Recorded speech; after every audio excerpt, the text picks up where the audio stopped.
4 na taon, reunited ang dalawa sa New Year TV special na exchange gift. Matagal nang nauugnay sa isa't isa pero wala pa rin kumpirmasyon sa status ng dalawa.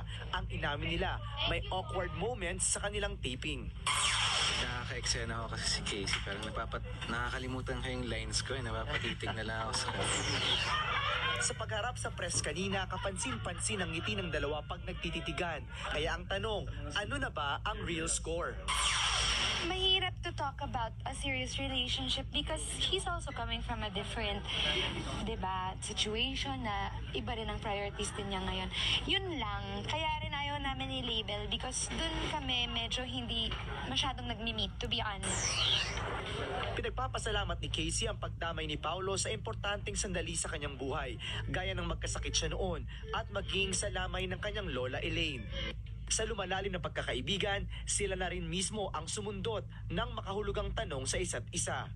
Ikaw, na-appreciate mo ba yung presence ko sa buhay mo? Ako naman, di ba? Tapos sabi ko nga, isa ka sa nag-i-inspire sa. At nagkayayaan pa ng date sa Christmas. Hintay ko lang po yung invite, di ba? Gusto mo ba Wow! Saan?